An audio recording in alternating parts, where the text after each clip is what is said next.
Well, friends and listeners of the Fake Nerd Podcast, Ben can finally get through at least Five Nights at Freddy's one time through a movie. So we're here to do the review. I am, of course, Sparks Woody. I'm joined by my co-host, Ryan Eliopoulos. Oh, hi, hello. Welcome to Freddy's. And, of course, Ben Magnet, finally able to survive a full 5 nights for once. Yeah, once, because of the movie, I didn't have to do shit. That's true. That's true. That's how it happened. And Brandon T. McClure. Also with us. Let me tell you, if the game were this boring, it would be way easy to make it through Five Nights at Freddy's. Ooh, damn. Brandon's he's throwing, this is the Black Adam review all over again. This is the Black Adam review, baby! Yes, I did. Brandon's reaching for the numbers. Brandon, why don't you go ahead and give us all the credits for the Five Nights? Yeah, all right. This is directed by Emma Tammi, who is also one of the 3 writers. The other 2 writers are Scott Cawthon, the creator of Five Nights at Freddy's, and Seth Cuddeback, who not a lot of credits to their name outside of Scott. Cawthon, he's the creator of the games, been with the games forever. Still, I believe, with the games. So yeah, what do we think about this one? I think that I was helped by the fact that so many people seem to hate it and shit on it in advance of me seeing it, that I went in expecting a much larger dumpster fire than the movie that I saw. So I came out more positive than negative. I don't know how I would have felt had I not been anticipating like sludge. Sure. So I'm definitely affected by like expectation bias. Yeah. I like it. It's a soft like. It's like a solid 7, like, spoilers for way later in the reviews. It's like solid, like, and what I appreciate about this movie, despite not loving it, is this movie's not for us. We are all men in our 30s, and this is one of the first times in a long time where I'm like, you know what? I didn't love it. I'm not the one that they're trying to get to love. So, like, for me not loving this movie is not a big deal. I had my fun where it was. Did this movie need to be almost 2 hours? God, no. God no.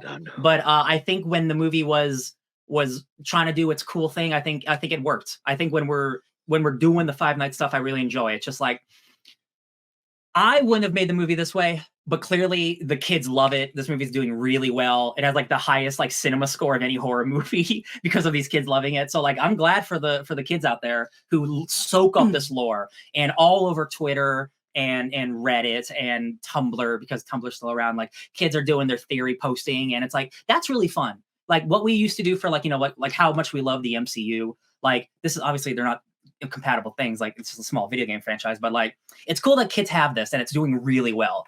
But I liked it. I do want to piggyback off real quick just what Ryan was saying, which is I do think the merits of this film, and we'll get into where it is, are in, I think this is a very good young audience entry horror movie. Yeah, I think for them this works. It's being called a great gateway horror movie. Ben, I definitely land on the, I don't want to say the middle of the road with this movie. I definitely liked it. But I will say I want to echo Ryan in it's very soft. Like it's not like, yeah, this movie's not great, but it's also not terrible. I did enjoy it. But I will say, am I glad that I watched it at Sparks' house on his big F-off TV where we could pause it and get pizza when we needed to? Very much so. I don't think I would have really enjoyed it had I got seen in a movie theater. I mean, I probably would have. I probably would have feel the same way. But I'm glad I didn't spend a whole lot of money. I didn't really spend money on this, to be perfectly honest. But in that same vein, it was still fun to watch. I mean, for me, it was fun to watch. I do also kind of echo what Brand started off with, that there are parts of the movie that are kind of boring. But really, I was hoping for the movie to be one thing. It's partially that, but there isn't. I mean, we'll get into it in the review. And I was really hoping for a straight up horror movie, like horror movie, not like a lot of gore, but as in every night the animatronics are getting worse and worse and worse. Everything is getting scarier, and I mean, we got some of that, but we didn't get that like the games get you. I will give the movie some credit, and I'll talk about it later. But all in all, it's fine. I mean, it was fun. I'm not upset that I'm not upset that I watched it. I'm just like, there could have been more there. I think that I would probably push back on anyone saying this is a good gateway horror. Now, that's not to say I believe this movie is meant for me. It's clearly not, as Ryan has stated very eloquently. It's not made for us. We are not an audience that grew up with Five Nights at Freddy's. And there is a lot of kids who really like those games. And it's really cool that they like this movie and that they're doing these things and they're theorizing. It's awesome. And I'm not here to take away anyone's joy. I can only say how I reacted to the film. That said, I think that I think the focus on lore and not necessarily on building a compelling story hurts this film quite a bit and makes it quite dull for anyone not already interested in the lore of Five Nights at Freddy's. And because of that, the gateway horror thing doesn't really work for me because it's clearly Five Nights at Freddy's is a massive franchise. So like this movie made back its money before it was released.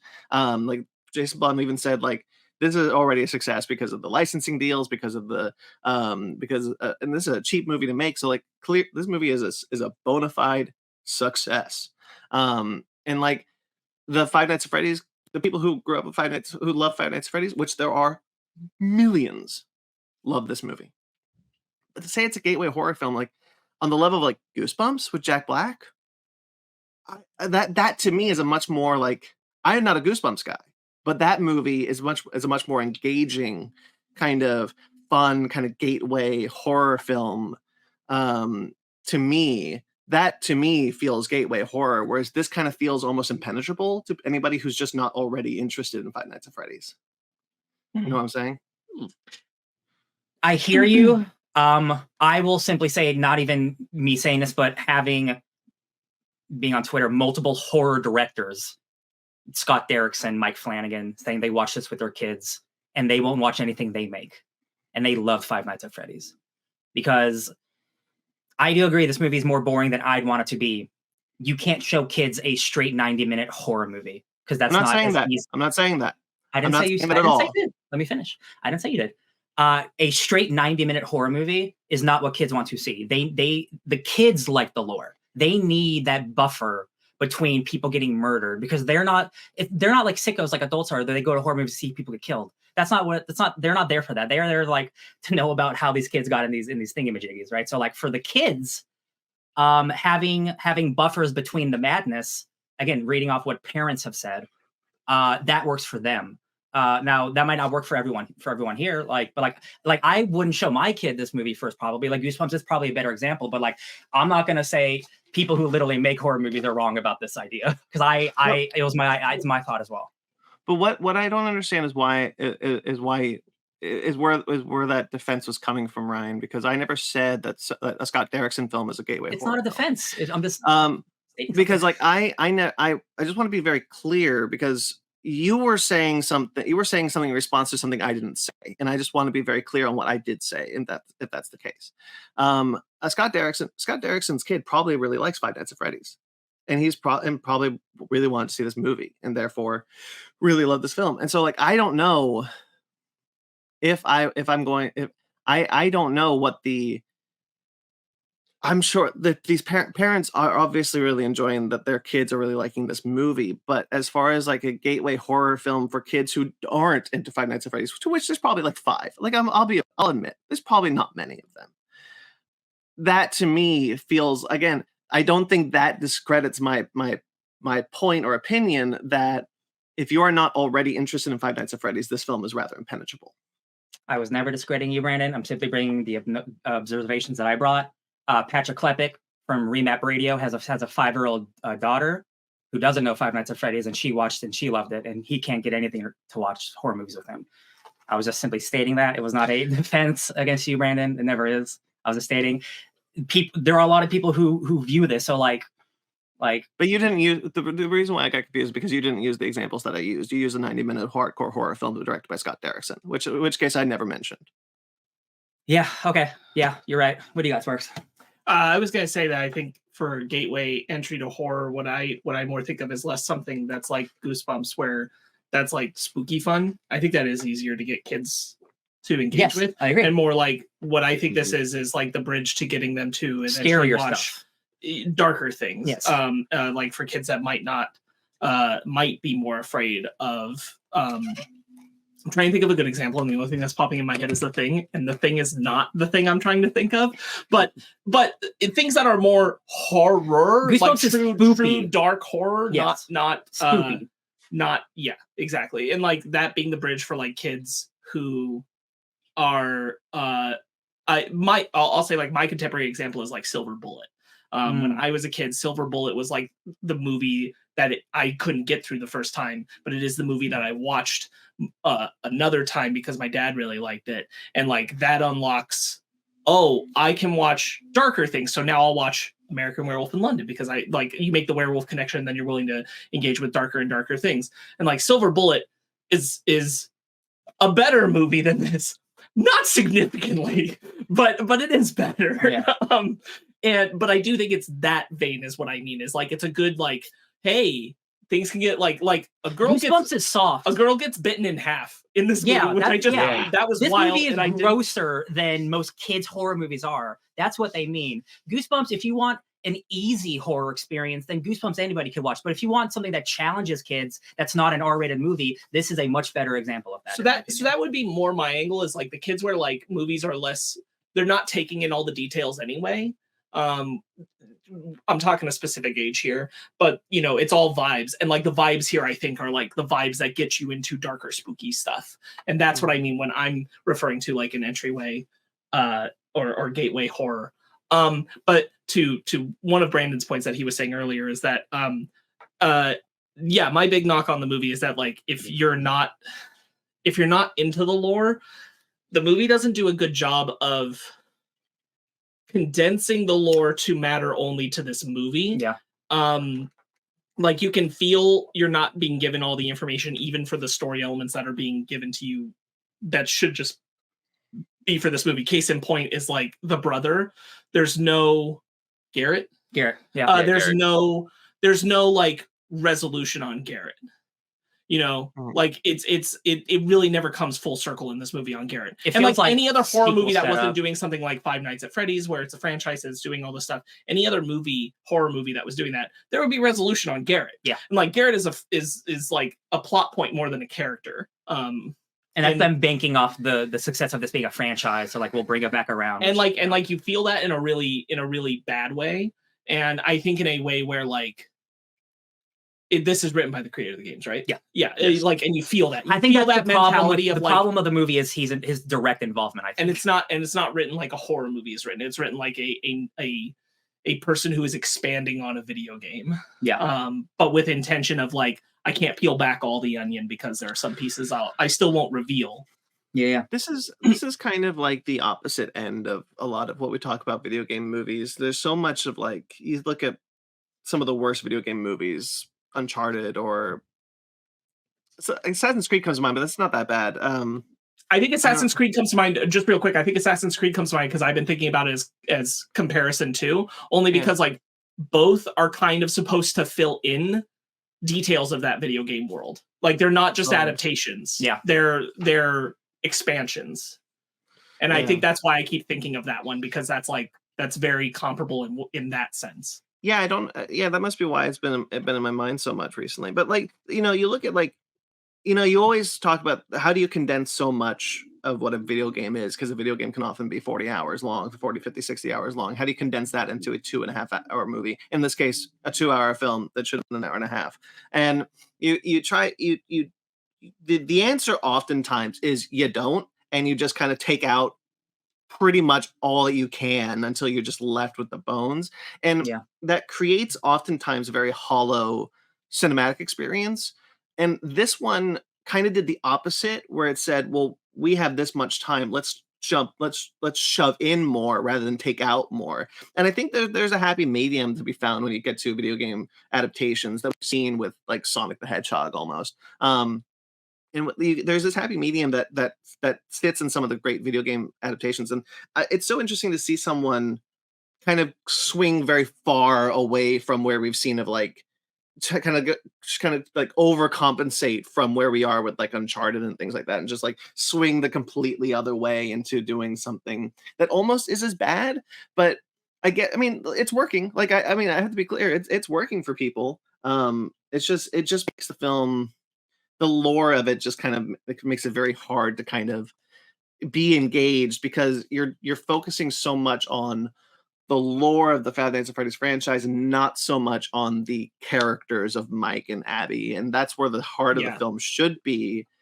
But I don't really care about them as characters, because all they are just kind of spoon feeding me lore, you know? See, I agree with that, but I disagree with, I do care about the characters. I think if it wasn't, what's the kid's name? I always forget. Josh Hutcherson. If it wasn't Josh Hutcherson, it was a worse actor, I would care considerably less. But I think he's doing an extremely good job with what he's given, and his sister, super cute, really great. It's just like they're spoon feeding us this lore, and like they take way too long, I think, to get to where they want to go. Like again, this movie did not. You can have the same like lore, just like you need to truncate it. Like we spent so much time in that forest in his dreams, and I'm like, after the first time I got it. But we go back and go back and go back and go back. And I'm like, again, like I'm not the audience for this. So like maybe you need, for the 7-year-old watching this, to repetition. Repetition. And I'm like, that's fine. But I still think there was a more interesting way, like to make it go a little bit faster. To Ryan's point, and then I want Ben to jump in on something, but to Ryan's point, I do want to give Hutcherson his flowers in particular. I do think the little girl's a pretty good actor too. And it helps that she's cute, but like a cute kid. But for Hutcherson, I really do think like this movie's helped a bit. Like I like it more because it is an actor who he has pretty much nothing given to him on the page. And he is giving, he's not given a lot that he can do, but he's staying engaged and he's staying emotionally present. And a lesser actor, or an actor who was just phoning it in, wouldn't stay emotionally present throughout this performance. And like it's not saying much because it's not much of a character. You're correct on that, Brandon. He's a lore giving device, but Hutcherson's at least staying engaged in what the character's supposed to be feeling. So he's at least not just existing. He's not just bland to watch. Like he's trying, he's giving everything he can into a performance that doesn't allow you to go as far as you could. Like the scene with when his evil aunt comes and like they have that conversation, or excuse me, no, when he calls the aunt and Abby walks into the kitchen and like she knows what's going on, and like Mike's devastated because like it's a shitty situation for everyone, and the aunt, she's gonna profit off this little kid she doesn't even like her. Like all the emotion is there in that scene. Those are all really good performances, but it's just like the script's like pretty weak. Yeah. But like at least all the actors involved are trying, and like again, we've seen horror movies where like, I mean, look at half of like, you know, the Friday the 13th or like Nightmare on Elm Street, like just random shitty teenagers that we don't care about. Like I do care about Mike. I just wish he had better things to say. Yeah. Like I care about Hutcherson playing Mike. Yeah. Because Hutcherson's actually like trying to give a shit in the role. And like it'd be very easy with a role written like this. And we've seen it time and time and time again, especially in horror genre. Yeah. Where this is like a bland character and a bland performance, and like Hutcherson's at least trying to put some life into it, and it helps. I mean, it doesn't make the movie great or good or anything, but it does help it from being just like a slog. Good Lord, we would feel that time so much more if Hutcherson wasn't trying. Yeah, that's true. The lawyer's hilarious. Oh my God, thank God you brought that up. I love the lawyer. I love that. He's a great mid actor, just constantly perplexed. I shouldn't be here. Yeah. I love him so much. He's like, oh, I should have listened to this. It's like, okay. He's only in the movie for a very short time, but it's like, he made an impact. It's hilarious. I can already see him becoming a meme in the future. 100%. I know I've come on strong, but there are things I like about the film that I do want to talk about. But like, and The Lawyer is honestly one of them. Like, I always kind of appreciate like memorable character actors that just kind of pop up and just like you're immediately you find them funny, you remember them, and you kind of keep going back to how small their screen time is, but how like of an impression they make. Yeah. I'm mad he didn't show up again because Rule of 3. Yep. I was like, where is his third appearance? God Where is damn it? fan comedy, Yeah. unfortunately. He's not a good writer. Or him, also true. Or him just realizing that the aunt died and he's free from that torture. But Oh, that would have been really funny. Like, I'm sad. Yes. like the second he hangs up, he's like, he raises his arms. It's like, I'm free.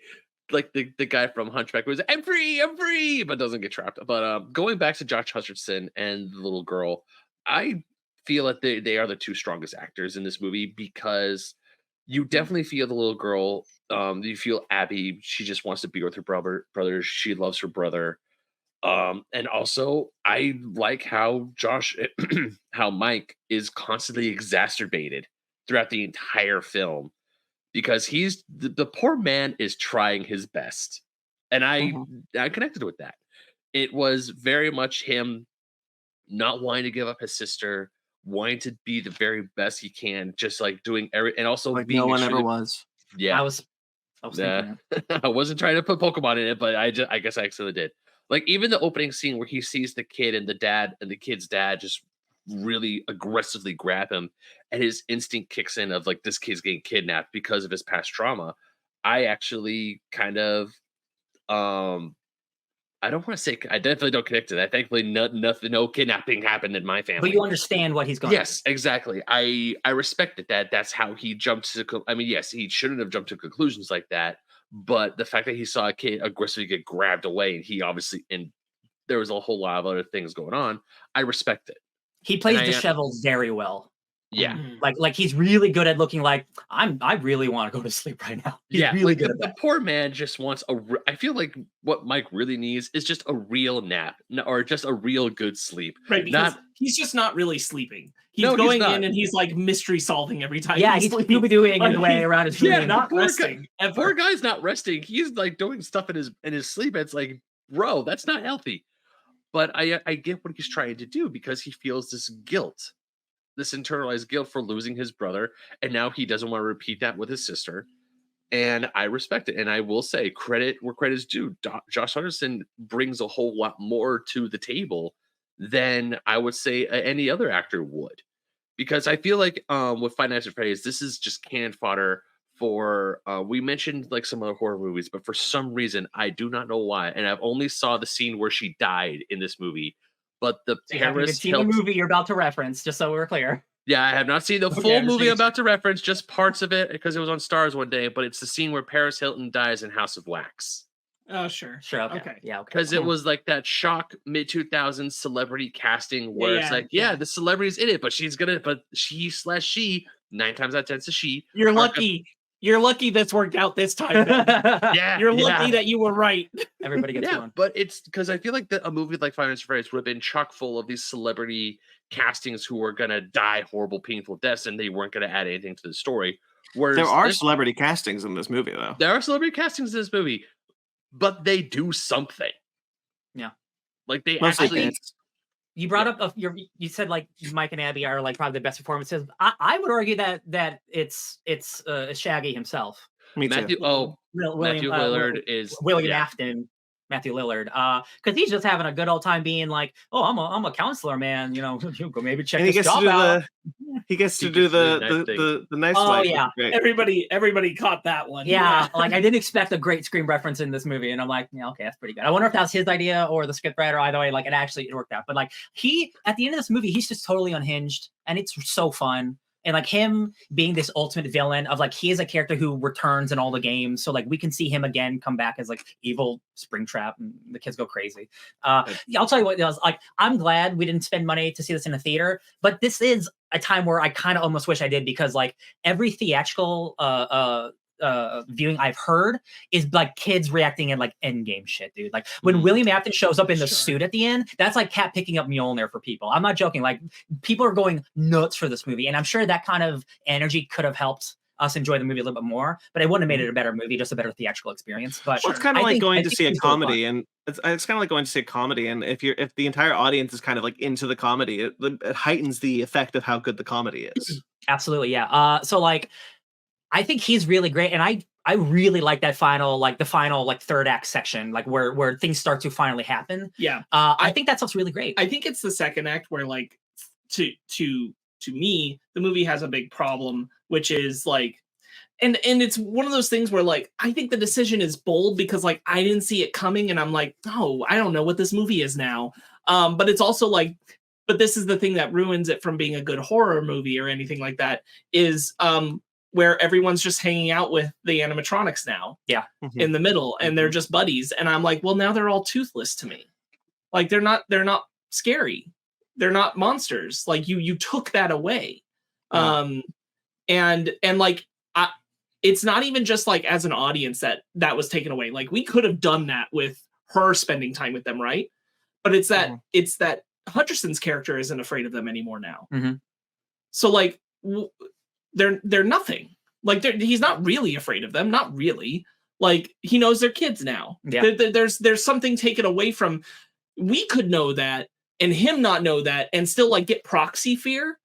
But because he knows, it's like, what is there to be afraid of now except Afton at the end? And like, yeah, sure. But like, that's why like it loses its juice because it's too much time between that. And when we get Afton, that is just kind of like, movie's just like spinning some stuff. And it's spinning some lore, spinning some wheels. Here we go. It's the thing of like, again, like this Five Nights at Freddy's. Need like, Vanessa to have a conversation. She should have had a half hour ago. We'll get to Vanessa. What is that woman doing for her during the day when she's a cop? What are we doing here? Lore is so important to Five Nights at Freddy's. It is a great like jump scare series, but like it is popular because of the lore and like the world that Scott Cawthon created outside of the games itself, you know, with books and comics and like cutscenes within games that are secrets and stuff. And like, so unfortunately, all that stuff is like vital to this movie specifically, but like, you make it kind of boring. And like in the stuff with the kids, like again, like that is core to it. Like these kids were murdered and put into these animatronics. That's horrifying. I think that should have been a reveal for the end. So like it all culminates into one giant thing of what William Afton's been doing, why these bears and monsters are like this, why it affects kids. Like all this stuff could have been a great like finale instead of just like spoon feeding you the entire way to get there. Cause like I agree, by the time we get to the end, like I like the action scenes and stuff, but like it loses some of its bite. I think you're absolutely correct on that one. What both of you are saying. One of the things that kind of exemplifies that for me is Golden Freddy, who shows up at the end of this film and has a different kid spirit inside of him, and we know who's inside Freddy, and it just becomes this confusing like, well, what if it was like, I know what Golden Freddy is in the game. It's a really popular glitch. Well, it started as a really popular glitch and kind of like took on its own thing. And you could kind of have this like really interesting idea if the kid inside of Freddy was the leader of these spirit kids that Mike was talking to in his dreams, but it's not. It's a spirit inside a Freddy animatronic that's never seen outside of one scene, and might not exist at all. Yeah, that's a great point, dude. Yeah. It's really confusing. Legitimately outside of the kids who knew that was Golden Freddy, like everyone talking on Twitter was like, I didn't even realize that was a different robot. I just thought like he got damaged and we didn't know it. Like the movie does not communicate whatsoever. No. That's a different character at all. It goes back to like, it's a writing problem. It's the intent of the film not being structured to be a good horror movie adaptation of Five Nights at Freddy's, but a movie expansion on Five Nights at Freddy's means that like it's not closing loops the way that it should. It's not telling stories the way that it should. So yeah, it's very much not for an audience that's not somewhat, if not completely familiar. This is the MCU movie people think that all those MCU movies are. Right. You have to have all those songs. No, you don't. This is actually what you have to. Sure. Yes. You're very You right. need to know the lore. This is the problem. And like, because it's not structured like that, you have things like Golden Freddy's a really great example where it's like, if you don't know, this doesn't work. Like it doesn't make sense. You lose so much coherence for a casual viewer. Yeah.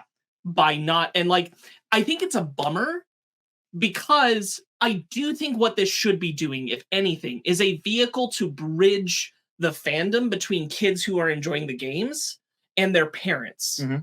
And that's really what this should do.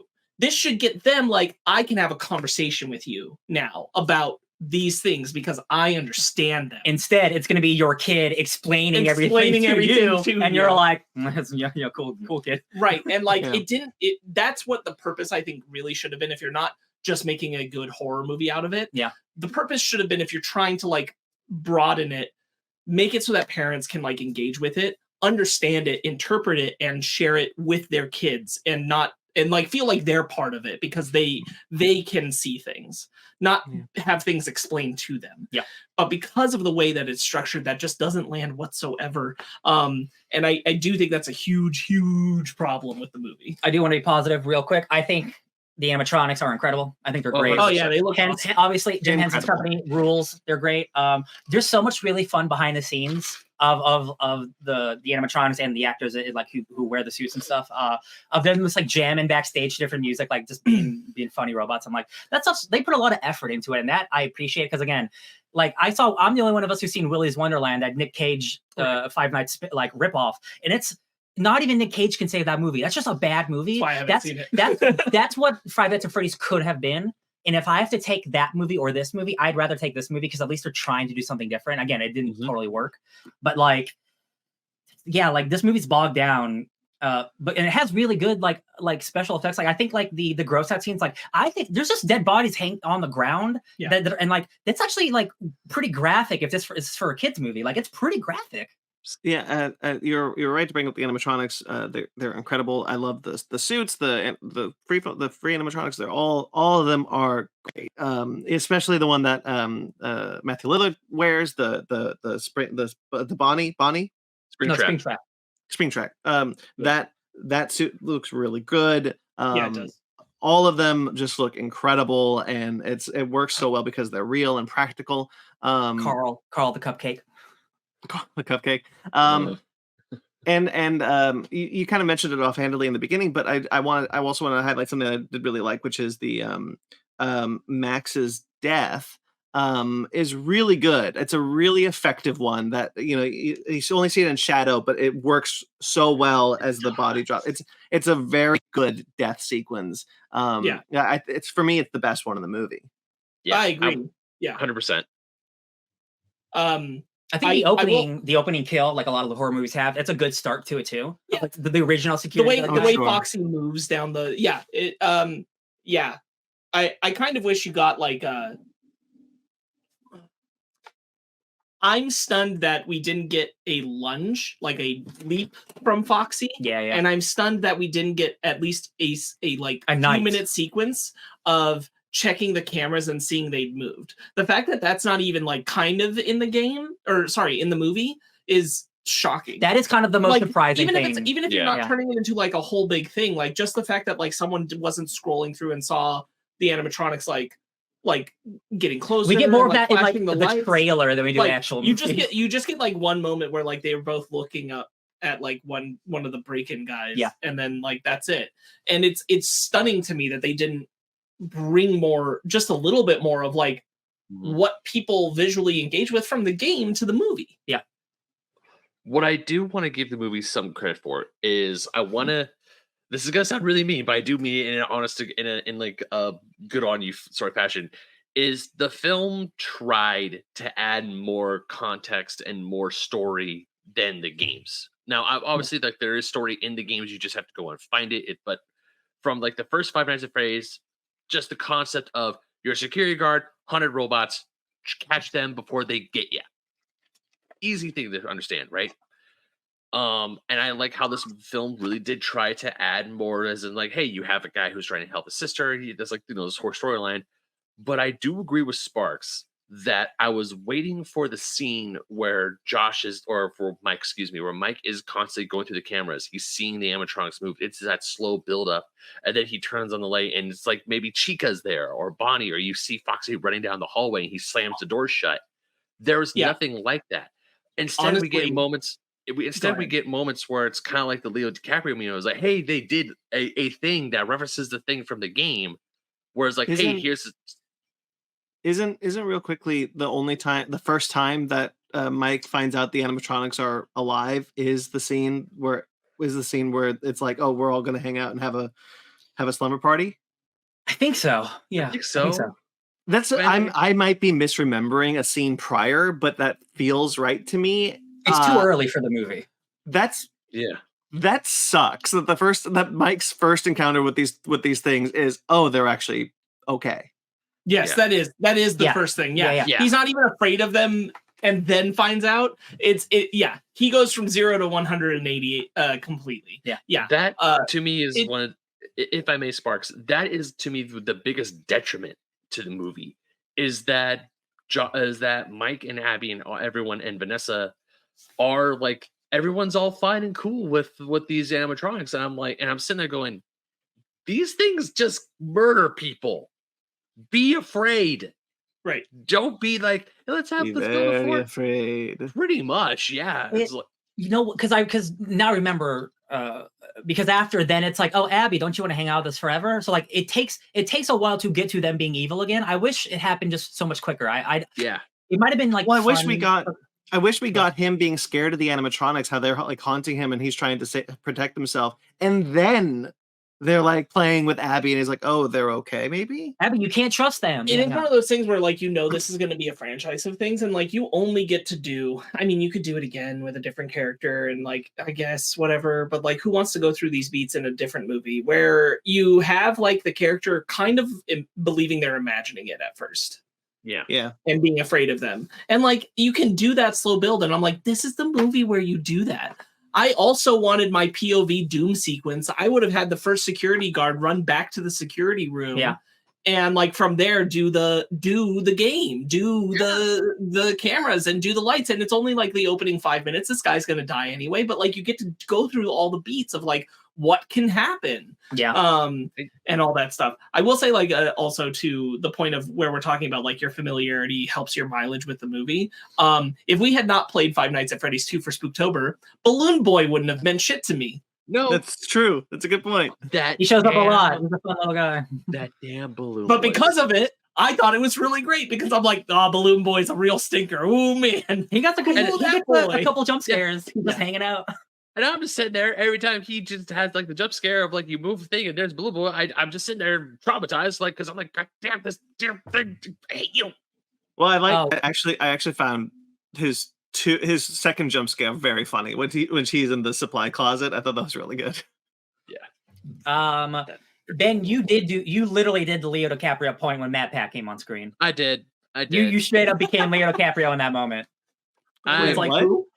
Okay, so there's a YouTuber. His name's Matt Pat. He has a show called Game Theory, and he like a decade ago with Markiplier, like they were one of the first people to play Five Nights at Freddy's and get into the lore, and it helped grow his audience a lot. He has millions of subscribers on YouTube. He's the guy in the diner who's it's just a cameo, and he's like, but he says it's just a theory, and that's also another end game moment where kids in the theater are going, I said the thing. That's what I said. That's what I said earlier when there's a few celebrity cameos. I know the I don't recognize anyone, but the cab driver is also a YouTuber. And then the wall of like employee of the months are all YouTubers that were the big Five Nights at Freddy's players. I didn't know that until I saw that also. And on Twitter. God, I wish we lived in the world where Markiplier got to play the first security guard. Yeah. He's directing a horror movie I'm really happy called for him. Iron Lung, which is a spooky submarine horror movie based off a really cool game. So like, good on you for trying to do stuff, Mark. That's great. I know I completely did do the whole hey that's Matt Pat. I did freak out a little bit, mostly because I did watch a lot of his Five Nights at Freddy's lore videos when they were coming out because I was interested, because all I knew about Five Nights at Freddy's were just a few GIFs and a few memes from 9gag, and then when I was like, oh hey, this game's actually got a lot more to it. And that's one of the reasons why when we started doing Spooktober, I mentioned, can we try doing Five Nights at Freddy's? Is there a way for me to play that game? Because I want to experience it. On that note, Ben, I spent 3 hours last night going through a Five Nights at Freddy's rabbit hole trying to just figure out what of the movie I missed because it wasn't familiar with the lore. Go to Matt Pat's channel. Quite interesting stuff. Yeah. There was one other thing. So now I know earlier I said I still liked this movie, but it echoing what Ryan said earlier, it's a very soft like. And I just had an idea of how this movie could have been better, because obviously they do go to Freddy's at least 5 nights, but what I wanted for Five Nights at Freddy's to be was like every night for Mike and for Abby, it gets progressively worse and worse. And I was really hoping for a scene where like night 3, Mike has to take Abby with him because it's like outside stuff happens, and then after night 3 he gets Vanessa involved, and then there's that whole chase scene. It's like, no, we got to go back to Freddy's. Just something to make it more terrifying, something to make these animatronics more these animatronics to be actually, because they are scary. I love what, like, the highest praise I can give for this movie is the Jim Henson Company going all out with these animatronics. I was trying to like find CG bits. I'm pretty sure there are a few CGI bits in this movie, but I feel like 90% of the time this is all practical, and this is fantastic. Yeah, it's a cheap ass movie. I want to mention the opening credits. I quite like that kind of flashback sequence thing of the kids being taken by Afton. I think that's all really cool. There's a reference I think in it's good. There's some interesting references there if you know the games, and it's fun stuff. However, Ben, I want to touch on something that you said, that like you wanted this to be really scary. When we first saw the trailer, I was a little surprised, and I mentioned it on the podcast that it didn't look like it was going to be a scary movie. And it's because of the discussion that we had on that show that I realized that what I didn't necessarily need it to be scary, but there's a certain level of campiness and fun that can be had to a film that isn't that's a horror film that isn't outright bone-chillingly scary. And I feel like I wish it had picked a lane. I wish it was either fun, like silly, campy, fun, Five Nights at Freddy's. This is something that's going to be, maybe fun's not the right word for a horror movie, but like something that you're enjoying watching, or like something like really scary. Because it kind of like lands in the middle of the two, and I don't necessarily think on purpose. I do think it is trying to be kind of a PG-13 horror film. It just kind of becomes a little dull because of that. You unfortunately land in a middle area, and the middle area is most of the time not really interesting. Yeah, that's also, I think, part of a problem of like having Cawthon so directly involved, is that it's very self-serious in a way that like an adaptation wouldn't be. Like when you. If anyone's watching this review in the year 2025 or whatever this is, please, and you haven't played the games, like those games, they're very, at least the first couple are very, very basic. And it's you go into a room and then a security guard calls you, he's like, oh, yeah, hello, yeah, some things might get crazy tonight. Don't worry about it. And that's very silly. And like the whole situation, while it is a horror game, it's very silly. And it becomes very real when you get attacked by a giant fox monster. But like I definitely, like I said earlier, like I think having Scott involved directly was a detriment, because like they wanted this to be the most Five Nights at Freddy's experience it could be. And that's, again, working out for them. But in terms of being a great movie, I think having the dude who doesn't write a lot of dialogue in his games, like he's more of a lore guy, I think that was a big problem. Because I think the direction is pretty fine. I think it's a script that's kind of shitty. Yeah, I mean, there's something to be said about how much returnability people are going to have to this. Oh no, Brandon froze. Freddy, the oh, am I gone? You're back. You're back now. So go ahead and just start the thought over. How much returnability? How much? I'd be so interesting to see how much returnability this film has. I'd be very interested to see what the Peacock numbers are for people streaming it on Peacock, because I know it's in both. Because we know now that it was a 78% drop, which is a large drop for a second weekend box office. So I'd be really interested to know what those Peacock numbers are, because I wonder how much of, in order to get like film's cheap as shit. So like it already made back its money before this movie even showed up. I got you. What? Blumhouse and Universal Pictures' Five Nights at Freddy's becomes the most watched movie on Peacock in its first 5 days. Okay, cool. So yeah. So like I want to know like how much of rewatchability this film is going to have for like general audiences. Because that's where you get like look, Avengers Endgame didn't become $1 billion success because Marvel fans watched it. It became $1 billion success because the general public watched it. This Five Nights at Freddy's does not need $1 billion. It barely needed 100 million to be a success. So you don't need the kind of rewatchability, but I am curious what that's going to look like, what that rewatchability is in fact going to look like in the near future. How many people are going to come back to this movie because they want to see it again, or because they liked it so much, or it's not a criticism or a positive thing. It's just kind of something that I'm just kind of wondering what that's going to look like. Honestly, I think it'll be only the target demographic audience. Like, this movie did really well because it's not just kids seeing it; it's kids and their parents, or kids and a bunch of friends together. So, like, I'm sure this movie is going to be popular for a while until the next one comes out, simply because, like, it is the Five Nights at Freddy's movie, and there's an entire generation of kids who are obsessed with it. So, like, it won't get as much rewatch as maybe something like a Spider-Man movie, but I'm sure this movie is still going to be like popping for a while until the next one comes out. Yeah. It's kind of similar to Brandon's point, though. I do think, like, down the road, that it is working for its audience, but that audience will also grow out of Five Nights at Freddy's at some point. And I think they'll remember the games more fondly than they'll remember this movie. Yeah. Because I don't think this movie's going to stick around as like a major, like, wow, what a strong movie of that thing I liked. The thing that I'm most curious about is, because this movie is a success without it having to be a good movie, do they bring Scott Cawthon on board for the next movie, or do they actually try to make a better movie next time? Because they don't have to, and that's the problem with sometimes with franchises like this. What I think Scott should have been regulated to after this movie, because I do agree the writing is not really good in this movie. I think Scott should be on for story purposes, as in he helps, like, with the lore. He helps explain to the writers what the lore is, and then the writers can take that and turn it into, a better thing. I feel that, I don't know if this, instead of being a writer, they should bring him on as, like, either consultant. Maybe consultant is the right word, because I was thinking like maybe head of story, but I don't know if that's producer. Give him the producer role. That can mean anything. Yeah, put him on. Stan Lee's a producer on a bunch of Marvel films. Yeah, I would say put Scott Cawthon as a producer role, or he helps with the story, but he doesn't do the writing.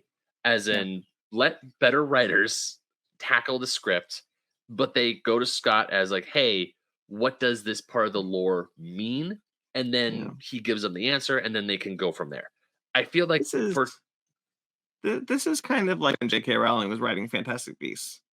Like, exactly. This is someone who's too close to this, who's never written a film before, probably shouldn't have. Absolutely. And probably should have been relegated to something more like a consultant role or a co-writing role, and I know there's 3 script writers on this one, but it's very clearly he's the one who had the most the most script duties here.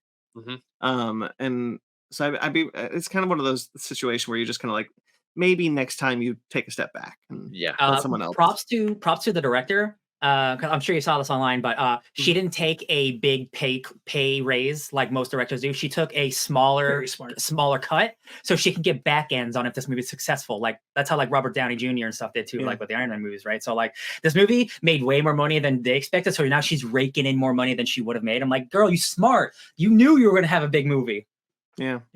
This movie was going to be a success, good or bad. Like, and it's exactly what we're seeing. Like, this movie was going to be a huge success, and I'm truly, again, I said in the beginning of this review, I'm truly happy that there are people who like this film, especially kids who like Five Nights at Freddy's and are coming to this film being like, this is my favorite thing in the world. Now I get a really good movie out of this one. Just because I dislike it doesn't mean I don't want others to. It's really cool that there are people out there who are just like really jiving with this film and really vibing with it. 100%. Yeah. I got to bring up my biggest nit I got to pick with this movie, because, like, is it the break-in? Yes. I can stand an amount of campy, dumb bullshit in a horror movie plot. And I'll be honest, like, if it was just that they're breaking in during the day and thinking he'll be held responsible for it when he wouldn't have even been there. Who works nights, yes, but they're breaking in during the day when he's not there. To get him in trouble and get him fired, and they're breaking in during the day, I'd be like, fine. The logic is stupid, but I'll allow it. But my problem is that they also see that he's talking to a cop right when he leaves before they go and do the break-in. And I'm like, how you can't even like make an argument that it was busted the night before and he left it. Like a cop will corroborate his story. What are you doing? This is a level of stupid that I just like. I was upset about. Yeah. Even when she like calls them out after they're like, "Hey, there's been a breaking at Freddy's," like they were trying to pin it. Like even she was like, "Hey, this is kind of on you." It's like, but you were there. You saw him put the locks on. They don't want you to think too hard about this one. When she comes up to her, this could have been blamed on you, and she's holding the pills. I'm like, I legit was like, are you even a real cop? Yeah, I also thought for like half the movie she wasn't even real. Yeah. But then she starts interacting with the other characters. I'm like, okay, she's just a weird character. But I still question if he was actually a cop. Yeah, that happened a lot throughout the movie. Where she spent a lot of time hanging out with Mike like during the day. Are you pretending to be a cop? Yeah. We haven't really touched on Vanessa. What do we think about Vanessa? I think she's a fine. Like the performance is fine. The worst written character in the film. But it's not even close. She's kind of like also like a lore dump machine. And then she's like, "Oh, I'm the daughter of the villain." She's a lore dump machine who's not allowed to dump when she's asked to dump. Yeah, I hate to phrase it that way. That's a horrible way to phrase it. In this movie. No, but like really, like it's that he's so, and like Mike's right. He's like very aware that she has information she's not sharing, and she's like, I can't. And I'm like, what? She's like, she only says information in bursts to elongate the story of the movie. Yeah. And it's very frustrating to feel like there's nothing covering that tactic. Again, like, that's all it is. It's very on its face, written that way. So much spoon feeding. Like they just give me a meal. And that's very video game. Like, honestly, that's very video game writing. Yeah. To have a character who's like, I can only give you this much information because guess what? You gotta go down the level and get the Leviathan off into space so that then we can get the signal thing and then I'll have a conversation with you. Mm-hmm. And like, yeah, fine. In a video game, I accept that. But in a movie, it makes no goddamn sense. Yeah. It's in Mortal Kombat rules. Like, oh, I'll tell you this after you beat me, after you brutally murder me in a fight. Oh, well, now that you've done that, well, I'll tell you all the things you wanted to know. Absolutely, She was a very frustrating character to watch because she's not operating like a cinematic character. She's operating like a video game character.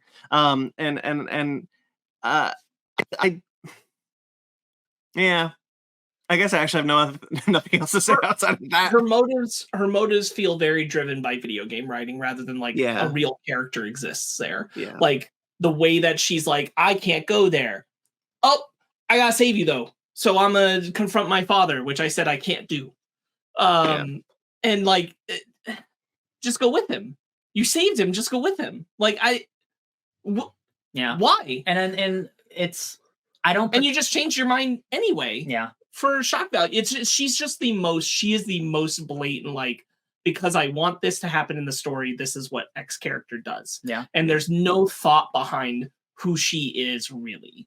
And it's very, very clear. I don't particularly care that she's the daughter of the villain, although again, because I think the performances are good when Matthew Lillard does stab her. Yeah. And even he has a second of like, oh, I just did that. Yeah, I guess I had to do that. Like, that's a good moment, but like, I wish I cared about her more. I care more about the guy who stabbed her. I care more about Dad, are you sad? How he felt about stabbing his daughter. Are you okay? I cared about her getting okay, stabbed. Springtrap? To talk about a real quick, just like another highlight that I like that final sequence of like when he's confronting them and all the animatronics are there and he gets spring trapped into his ribs and he's like, I'll be back. When she puts the drawing on the wall and she's like, they remember you now. I was like, okay, that's pretty good. Drawings have power. That's a really cool, like that is like a real thing with kids. So like we watched the movie Cobweb that had that same thing. That's like that is a cool idea, like that manifests in like spiritual science, weird mumbo jumbo this whole movie's trying to do. Like that again, that final sequence works for me. I just wish I cared more about half the characters. Yeah. I also wish I cared about the blonde-haired kid closing the door on William Afton because I don't understand what that blonde-haired kid's doing there. I really don't get that at all. Anyway, I already forgot. I just know he's Golden Freddy. Yeah. Well, they do, but like, yeah. Like I'd have to watch a MatPat video because like I don't even. Golden Freddy's like in this movie is complete whiff, like total whiff. It's really bad thing to me. Like, I don't know why. No. Anyways, I agree. I wish there was more for me to care about because, like, again, that Golden Freddy situation. It's like it's so confusing. it's just not structured in a way where like it's not new audience friendly. Not at all. So that's a really simple way to put it. Is it's just not new audience friendly, and that's a bummer. That's a big bummer. Ben, the thing with Vanessa that I was not expecting, but just like I don't know. The whole time I was waiting for the other shoe to drop. Sure. I was waiting for a ready or not situation where where it's like, hey, I am helping you, but the very last act of the movie is either ready or not or a get out situation where it's revealed that she was helping her dad the entire time. That I also thought that just as evil, just as demented as he is. And it's like, no, she's also kind of victim, even though she knew the whole time that after her own father was killed these kids, and she was a police officer, could have arrested him, but didn't. Yes, but this is just a bad character in this movie. I totally assumed, still halfway through the movie, that she's working with Five Nights at Freddy. She's working with Afton. She's the one who gets people, like, once they're in, she keeps them in. And like she is basically like the second helper to get these kids their get fed, by other people. So but then turns out that's not also the case. So I'm like, and it's because it plays so vague in like her reasoning. Because again, like there's no character behind it for why she doesn't share more information when she does and things like that, and doesn't take initiative when she could. That leaves you in that vagueness of like, I can't get a read on what she's doing. So like the only logical answer that you would have in a movie setup of that is that it's because she's going to reveal that she's bad. Yes. But it's actually like, no, I just couldn't tell you yet. Yeah. The one of the things that's really interesting about this is that Scott Cawthon is very married to the lore of Five Nights at Freddy's, which we've talked about. This movie is very lore heavy. Well, something that's interesting is he's not so married to it to change a lot of things in the story, because in the games, William Afton doesn't have a daughter. He has 3 kids. Well, one of them is a daughter, but she dies. But sorry, I don't want to go into like lore of Five Nights at Freddy's. So Mike in the game is heavily implied to be William Afton's middle son, but here it's not, because now he has just a single daughter, and the 3 kids that were William Afton's kids are now someone else's kids. And I'm not going to theorize who that could be, because there's theory videos out there that already about it, so who cares. So it's interesting that he's so married to his lore, but not so married to his story, that he is still willing to change things, but not take out some lore. Not take out some lore. It's a weird line that the writer tries to walk, that this isn't wholly successful. In trying to be like, oh, this is a movie, so we're changing things for the movie, but we can't change anything else. Yeah, and it's one of those scenes where, like, again, not knowing a lot of Five Nights lore, but seeing people talk about it online, there's so much theorizing of like, oh, this is changed from the game, but what if it's just a workaround so Mike is still related? I'm like, I just don't care. If we're getting so deep of like, I have to know the first lore before we start creating the second lore, I'm like, I just give me a movie that makes sense. That's all I want. This isn't Evangelion.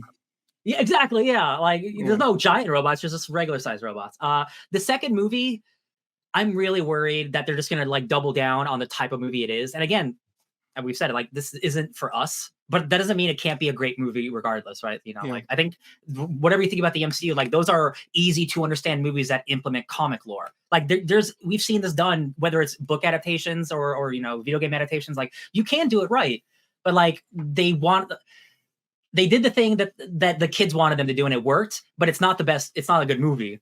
But I think they're going to keep making this type of movie, and it's still going to make a lot of money. And it's like, this just won't be a franchise for us, I think. Like, by the time we get to the third one, and it's so heavy in lore, and it's so crazy, and we start talking about like the Purple Man and ghosts and like the mimics and like all the stupid shit that I learned because of a MatPat video. Like, I'm just like, I think I'll just watch Iron Man again. I think. Yeah, I think you're right that there's always like this idea that like a truly great video game movie would be one that has enough for video game fans and enough for general audiences, right?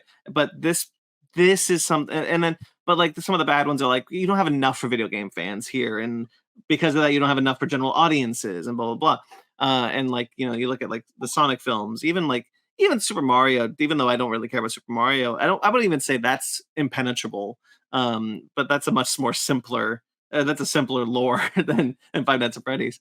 But then you have like something like this, which is so heavy in its lore and so impenetrable to the general audience. And if you kind of keep going around that, if you keep going into that, look, you can keep making $30 million movies, and they're always going to make back their money. I can't see a Five Nights at Freddy's film that $30 million Five Nights at Freddy film will ever not be a success. But it's not something that the general audience is going to want to keep coming back to. It is something for the hardcore fans, and that's what you want to do. That's what you want to do. There's nothing wrong with that. Absolutely. And the buzz around this movie, again, because it's a huge franchise, but like, it's like a new kids horror movie, and it's like based off this thing, and like kids, like everyone's really excited. It's like, I think everyone gave this one the chance, and I feel like 70% of the people were like, not for me. Yeah. So I think the next one like is going to be a real test of like, can you make this impenetrable movie and only expect the hardcore to show up? Will that be enough? We'll see in 2 years. Yeah. All right. Anything else you guys want to bring up? No, I feel like I covered it all. All right. So that's Five Nights at Freddy's, guys. This was Fake Nerd Cine-Files. What do we rate it? Oh yeah, we do that. I give it a 7. It just passes as a tolerable good movie. Ryan, is it 7? Sparks, what about you? I'd probably go 6. Ben? I'd probably give it a 6.5. I'll give it a 5. I really didn't care for it. All right, so that's that. That's Five Nights at Freddy's, guys. I hope you guys enjoyed that. There's other cinephiles I'm sure that you guys can check out. This is coming out with Strike. So whatever that is. And you can of course check out all sorts of things that are coming out in the post-strike world, all sorts of TV shows and TV shows and movie reviews. But of course, check out our website at fakenerdpodcast.com, where you can so you don't miss anything. So you can catch up and find it all. It's all there on fakenerdpodcast.com. Links and everything are there. You can also check out our TeePublic and our Patreon if you like to find us. If you like to support us financially, we greatly appreciate all of that. Of course, we're on Twitter, Instagram, and Facebook, all at Fake Nerd Podcast. fakenerdguides@gmail.com. I'm BT McClure on Instagram and Twitter. I also write for atomicgeekdom.com. Ben, where can people find you? Well, you can find me definitely not applying for another job at Freddy Fazbear's Pizzeria because no, at Ben Magnet 27 on Instagram, Twitter, TikTok, and Threads. You can also find me writing for Old School Gaming Magazine, Fusion Gaming Magazine, GoNintendo.com, and playing Mary Frankenstein in D and Dark. Sparks? You can find me just believing that my good friend Ben can eventually make it through Five Nights at Freddy's on his own at SparksWitty on Instagram, Twitter, SPARKZWitty. And Ryan?